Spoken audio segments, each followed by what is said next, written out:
YouTube, and welcome to this episode of the Gunman Raw. So we're going to be getting straight into this job here.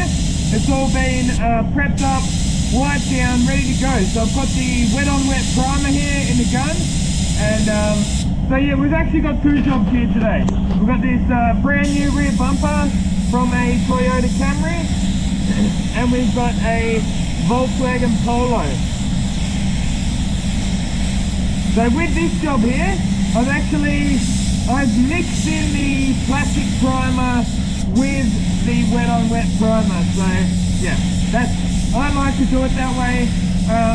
There is a proper mixture to do, so I'm not just cowboying it and adding my own wet on wet plastic additive. No, there's a proper plastic additive to go in this wet on wet primer. The other guys here don't do that. They never used to do it before us, and they still don't do it. But I don't know, I don't see why you should do two things if you've got the opportunity to do one thing. That just makes sense to me.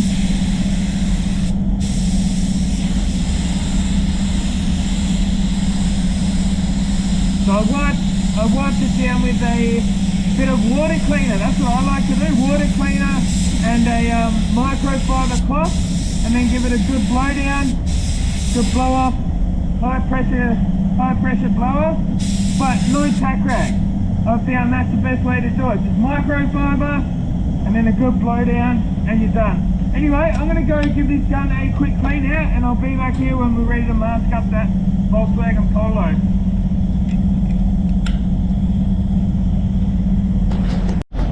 Alright, continuing on with this job, we're just going to be doing the masking quickly. I think we'll be able to take you guys through the entire job this time. I've got it to a point where I think we'll be able to keep the video to, I reckon, between 20 and 30 minutes. So obviously I'm not to know until I get it home in the editor, but I have been doing my best to keep the videos at around 20 minutes. If I need to, I'll break it up into two videos. So people have been seeming to really enjoy the daily vids on my Raw channel here, so thanks for watching, everybody. One thing that I've actually decided to do today, I had someone recommend that I start using a viscosity cup. Well, not just one person, a few people. It was actually a lot of the people on this channel here that have been like, dude, get yourself a viscosity cup and get some more consistent results with your clear coats. I asked a few people on Instagram last night. I put a photo up of it and I said, hey, what kind of speeds are you guys looking for? I had some people say like 18 to 21 or something, but then I just thought, you know what? When all else fails, read the instructions. So I got the tech data sheet, or the product data sheet. We've got them all on our computer there, easy to access. It's actually in an offline program on the computer, so I just load the program up, search for the product that I'm looking for, and all the technical information you need is there. So I had a quick read through, and it turns out you want the viscosity of your clear coat to be, what was it, 18 to 20 seconds. That's what PPG themselves said this clear should be at. So what I did is I mixed the clear up before I even put that wet on wet primer down. I mixed it up first. I then got my viscosity cup, ran it through there, and it was running at like nearly 22 seconds. It was like 21 and a half seconds. So that's definitely too thick because it's taking too long to run through the viscosity cup. So what I decided to do, I didn't put any extra thinners in there yet because we're at the start of the job. I just brought it in here. I've also got all the gadgets like my infrared thermometer. So I checked the temperature of the clear and it was at 17 degrees, which is a little bit cold because it's a bit of a cold morning today here in Melbourne. Like, it's sort of that time of year when it can be a little bit up and down. It's spring, so, you know, coming into spring, especially here in Melbourne, like, it's not just like instantly hot every day, you know, it's sort of like it's up and down for a bit. So today, yeah, it's a bit cold. So that's why I got the viscosity cup out, and then we're going to be putting, obviously, the clear's going to sit there for probably half an hour. So I'll take it out when I'm ready to go on clear.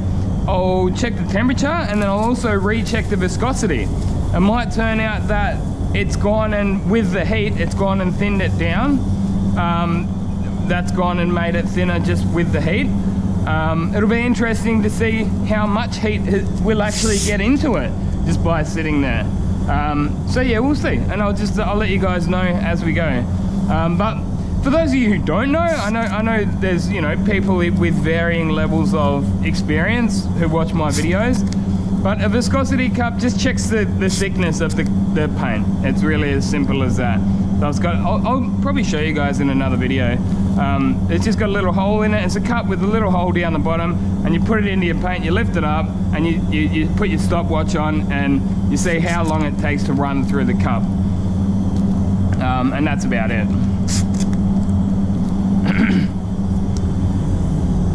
So yeah, this one is actually just a car yard job. So boss just said, "Mate, we're not taking the tail light out," and I'm like, "Yeah, sweet, I don't care."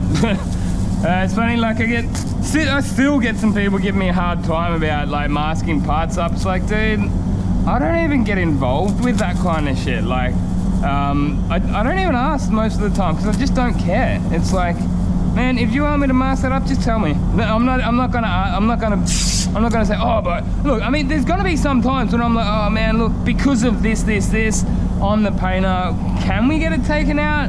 And sometimes you'll say, no, we can't, blah, blah, blah. This is the reason. I'll say, okay, well, I asked. I'll say, if there's an edge there, you know, I'll do my best not to, but you kind of like covered your ass, I guess, if you do get a bit of an edge and you ask him to take it off. But as I say, most of the time, I don't even ask, you know. I just don't care. Another thing I don't care about is what other people do. You know what I mean? Like, I really couldn't care less. One thing that I hate these days is people being such busybodies. You know what I mean? It's like, dude, if what I'm doing is not affecting you, leave me alone. Just leave me the hell alone. You know what I mean? I just can't stand people always have to, and it's specifically bad here in Melbourne. They are a bunch of busybodies, man. They can't just leave you alone. Well, this is one classic example. I live in a little apartment, right? And I wash my car down in the basement, and they're dobbing on me and calling up the bloody real estate agent, calling up the body corp, and it's like, dude, me cleaning my car down the bottom there is no way that was ever going to affect your life, you know what I mean? And the other day I went down to Bunnings, which is like the warehouse, you know, the bloody hardware store here in Australia. And I took my little puppy. It's a bloody 5-month-old cavoodle pup, the cutest little thing you'll ever see. And they're bitching about it, like some woman behind, oh no, you're not like, and not even being polite about it either. It's like, oh, you know, look, I know, you know, that there is a sign up on the front door, just next time, you know what I mean? She's like, no, it's like, dude, don't be so rude. As I say, like, people here in Melbourne are definitely different than in Perth, and I think part of it is, part of it is actually the fact that it's gone and gotten a bit too big, so people are always on edge, you know what I mean? People seem to be a little bit more relaxed over there in Perth, and I think, I really do believe that a big part of that is just not having too big of a population, you know? And it's not about where those people came from, it's not a race thing, it's none of that, it's just a sheer numbers thing. It's like there's too many people in too small of an area, you know? And I just think, once you get too big, you sort of lose the sense of community, if you know what I mean. Just the level of sort of disdain for other people. Some people seem to have, like, in the car, they're just so aggressive, you know what I mean? Like, so uncourteous, like, they'll never let you in, and when you do let somebody in, they won't even give you a bloody wave to say thanks, you know what I mean? It's just, yeah, a general feeling of unhappiness in this city, and I really notice it especially from leaving and then coming back. Anyway, I'll stop ranting about that shit, man. I do like to wear my gloves when I'm using the Prepsol, because you might think it's not as harsh as thinners, but it's still really bad for you. It seems to just dry your hands out big time, and that can't be good for you. Soaking into your body and probably into your bloodstream as well. So what I do when I'm putting the wet on wet stage down, I leave the spray booth down at 20 degrees Celsius, and then as soon as I get the wet on wet down, I'll crank it up to 30. So that helps dry the wet on wet, but it also helps dry the base coat as well. So usually when I'm spraying base coat down, I'll be rocking it at 30 degrees. I actually forgot to get my base coat blender, which I want to put down on this job. I know PBG recommend that you don't use it, or they say you don't have to use it, but I like to. Just making sure there's no little cut throughs up here. I think I saw one there yesterday, but can't see it now. Should be right. Yeah, need be, you just put a little bit of colour over it while you're putting your base coat on. You don't want to go and clear over a cut through, do you? I definitely know there was one down the bottom of this door, like down here. Yeah, it's actually, these sharp lines, they can actually be hard to, it can be easy to cut through on. I did actually most of that top and around here by hand because of that. Orbital sander just cuts through so easy. And most of these little bits of 1K primer here, they're just cut throughs to bare steel, which I obviously want to cover up. And for the sake of not having to use wet on wet primer, this way we just go straight over with our base coat. Anyway, I'm going to go and get that base coat blender gun. Back in a minute. Alright, back in the booth now. What I'm going to do is actually put the first coat of base coat down on this bumper. Obviously I use the white coloured wet on wet primer, so we're going to get good coverage. This is just a solid colour white, nothing that special.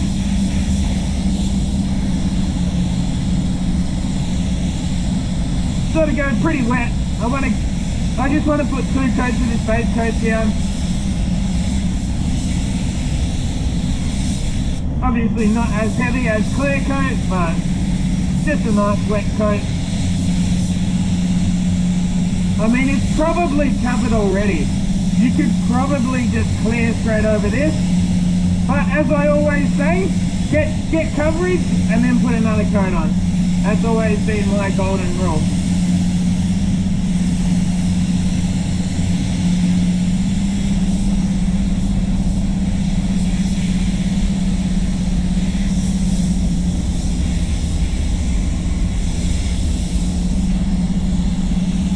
I've actually got my own little like dedicated base coat, solid colour base coat gun.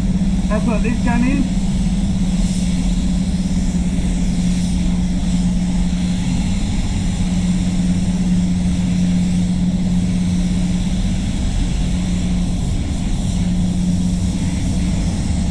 Get those edges, why not? Can't hurt. You don't really see them, but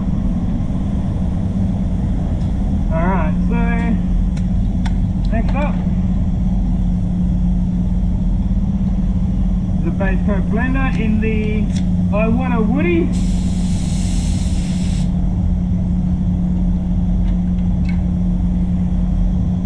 I've actually been meaning to get one of those I Want a Kawamis.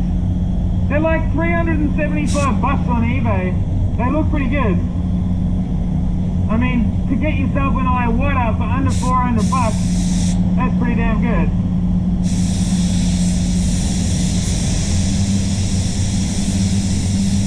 I don't know, I guess I've just got so many other guns that I don't need it, but I know that people they want to see the review, see what I think of it, see how I rate it before they buy. So, I guess I'm going to have to get one. I might even have to ask Spray Guns Direct. I know they don't have them as of yet, but... And yeah, I know that with they're a funny gun, the Iwatas. Like Spray Guns Direct don't really get looked after that well by Iwata. Like he reckons they don't even get them as cheap as we can get them on eBay. Like they can't so if they were to sell them at the same price as eBay, they'd be selling at a loss. You know what I mean? So yeah, it's sort of hard for them.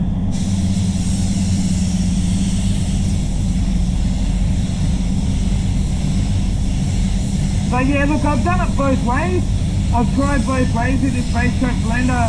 I've tried putting it down first, and I've tried putting it down after the second coat of base coat, but I've found that putting this base coat blender down first works best.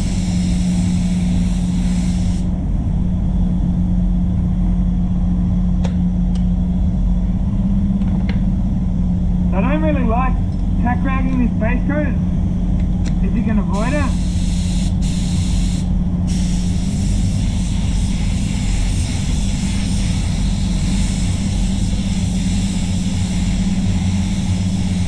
Nice fast coverage on this colour, that's good.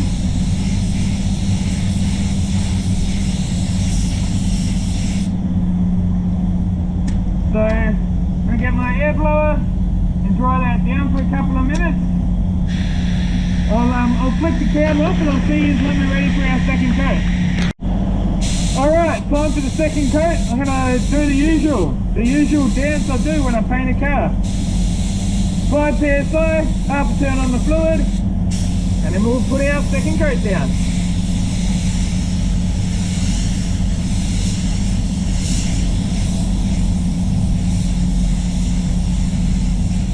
Keep that colour nice and tight. There's this little cut through that I had before. Just puff that in. It's nice and low anyway. As I say, it's only a car yarder anyway. This is going to just be put up on the lot. And not that I don't care about the prospective new owner, but the current owner, being the bloody car yard, they don't care about it. They just care about making the money when the person comes to buy it. Sad but true. Car yards, they just keep the cost down. They just need to be able to sell it. It is what it is, man. Don't hate the player, hate the game. And the other way I stand, like with spot repairs and with car yard jobs, it's like, man, if I'm not doing it, someone else is going to do it. It may as well be me, because at least I prep the edges properly, I mask them properly, you know what I mean? I don't know.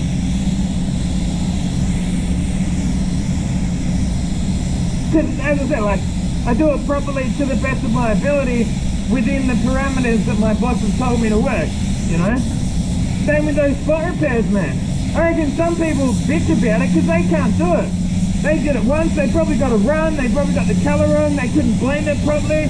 Oh yeah, I know why you're making a big deal about it, because you can't do them. Suck shit.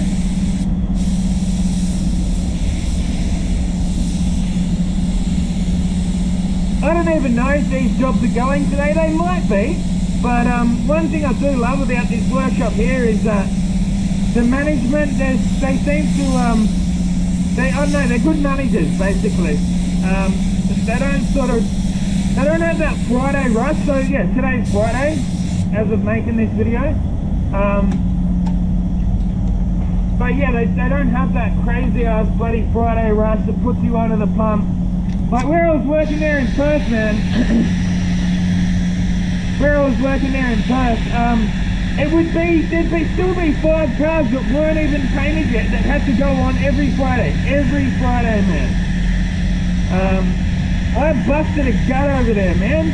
I busted a gut for bloody years. I worked with people that I disliked, but I did it for the money. And I've got to a place where I'm pretty happy and comfortable in life, you know what I mean? And then I moved back over here to Melbourne, and I ended up getting a bloody pay rise. I got more money over here than I did over there, so I didn't see that one coming, but I'm not complaining. And I don't have to work as hard. That's kind of a strange thing. Oh, hold on.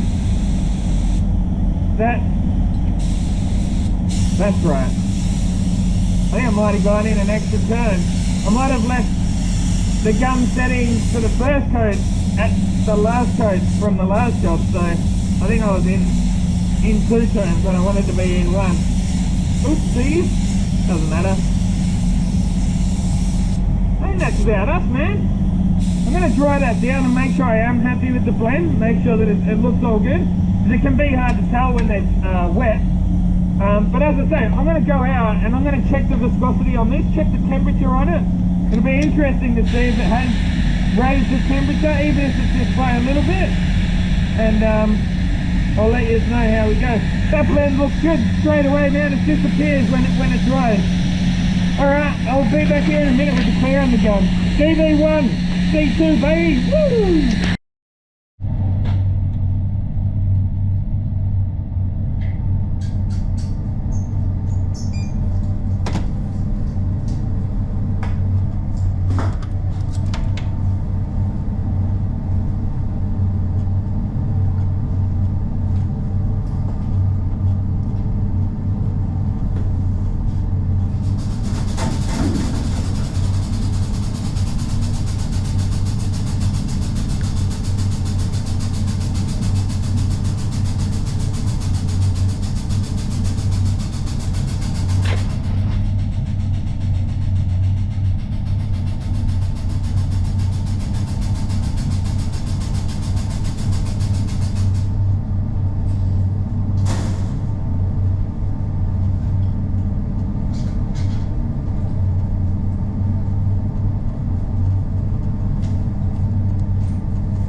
Radio guys, so I did the viscosity cup again. I checked the temperature. I was actually surprised how much temperature we gained out of it. So it's probably only been like 25 minutes, half an hour that the clear was sitting there. Yeah, it went from 17 degrees up to 22 degrees. So we did gain a nice amount of temperature out of it. And also that, because we gained the temperature, that sped up the viscosity time. So previously I was at like 22 seconds, but now I got all the way down to 20 seconds. I was like right on 20 seconds. So I didn't need to put any more reducer into it, because as I told you before, the recommendation was 18 to 22 seconds, and 18 to 20 seconds, and I was right on that 20. So I just left it. I didn't add any reducer. So yeah, it's probably going to be a simple case of mix my clear up first and take it into the booth with me, rather than I might not end up having to viscosity cup it all of the time, you know what I mean? I'm going to do it a few times now just to sort of gauge, but then as the weather changes, I'll obviously have to change. It might be a simple case of you don't have to put the clear in the booth in the warmer months, obviously. Yeah, I'll be monitoring it and I'll keep you guys posted. But it does seem to be coming out a bit faster, and yeah, it's going on pretty nice. So DV1, C2 is the air cap. I'm still running the 1.2 on this. That's because that's all I've got. Spray Guns Direct have actually already sent out the 1.3, but it's not here yet. So yeah, I've actually got a full respray sitting out there ready for me. I've got to prime it up all myself. It's a C200 Mercedes-Benz, so I'll be using the 1.3 with the C2 air cap on it for that. But anyway, I'm going to go out and clean out my base coat guns. That gives that clear 5 or so minutes to flash off in between coats, and I'll see you back here for the second coat. Rightio guys, time for our second and final coat.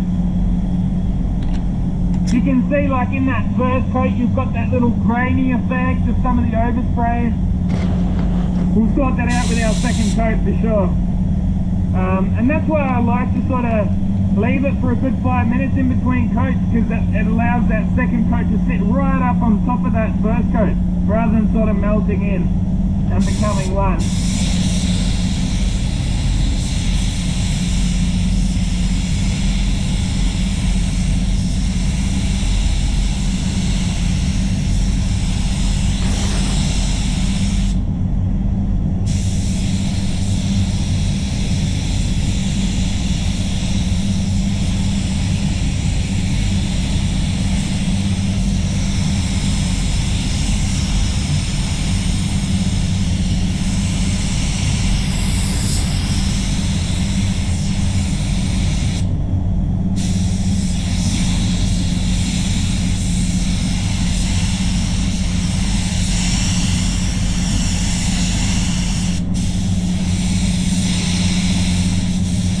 I didn't even spray the colour out for this car. I looked at the colour tip.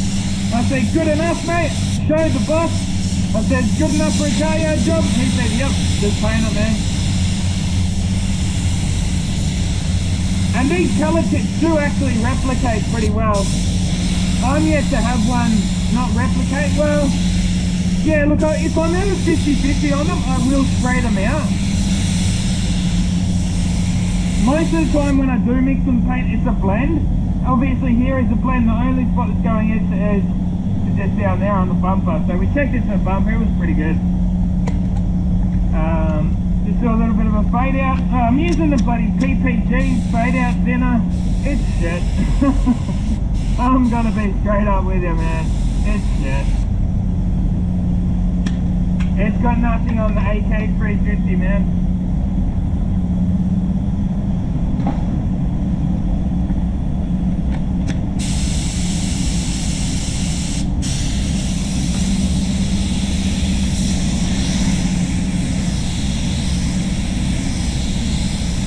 When I'm finished up here, I've got to go out and start on my next job. I've actually already painted that car before.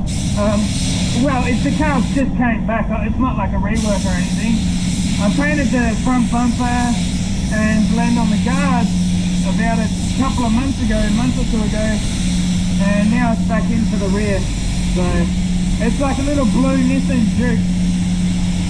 It's a quarter panel blend on the rear door and a rear bumper. I'll probably do a video on that one, so probably look forward to that one for tomorrow.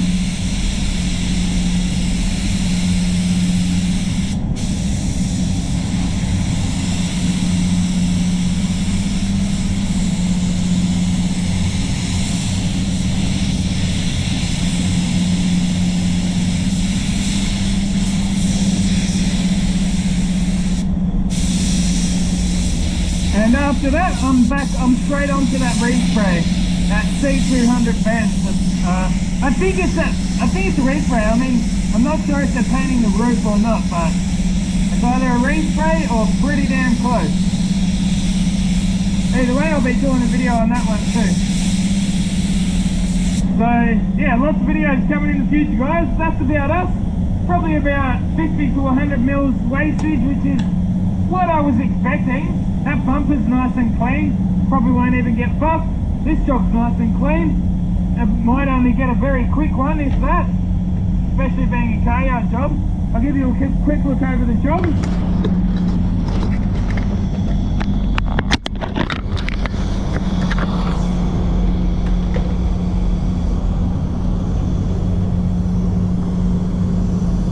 So yeah, we're always learning, we're always moving forward, and the thing I learned today is using the viscosity cut. Well, I mean, I already knew how to use them, but it was I put it into practice today.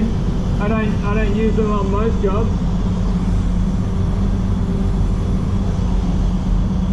That colour blended out nicely. Kept it pretty low over there.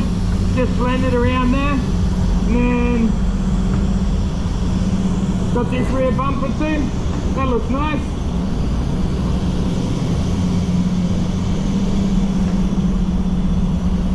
Rightio guys, I hope you enjoyed the video. Be sure to go and check out the link in the description. Buy some merch to support the show. Here's a quick look at the gun we use. That's the BB1. Clear gun, C2 air cap on it. 1.2 mil.